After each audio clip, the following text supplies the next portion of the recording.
Kelangkaan gas 3 kilo di Aceh seakan tidak ada habisnya. Puluhan warga terpaksa mengantri di pangkalan gas untuk mendapatkan gas bersubsidi yang diperuntukkan untuk masyarakat miskin. Warga mengaku kecewa karena kerap kali mereka tidak kebagian gas meski telah mengantri berjam-jam. Antrian panjang di pangkalan gas 3 kilo di Kampung Atik, Banda Aceh ini sudah sering terjadi. Kondisi ini sudah berlangsung sejak pemerintah menaikkan harga jual gas ukuran 12 kg, sehingga banyak warga mulai beralih menggunakan gas 3 kg.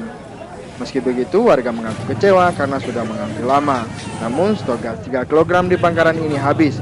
Kadang warga harus mengantri hingga 2 hari untuk memperoleh 1 tabung gas. Diduga kehabisan stok LPG 3 kg ini akibat banyaknya industri dan restoran yang beralih menggunakan LPG 3 kg setelah harga LPG 12 kg naik.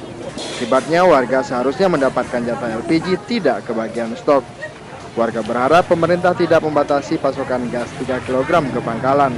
Apalagi selama ini warga hanya mengandalkan membeli gas kilogram langsung dari pangkalan karena harganya lebih murah. Kadang kalau antri Senin nggak dapat, nggak ada masuk. Antri lagi Selasa sore, ini mending hari ini. Ini udah kami capek nih dibatas lagi ya, kami belum tentu dapat.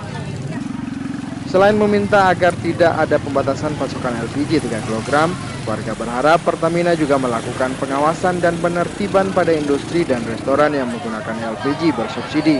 Sebab hampir setiap pekan warga harus mengantri untuk mendapatkan LPG karena selalu dalam jumlah yang terbatas.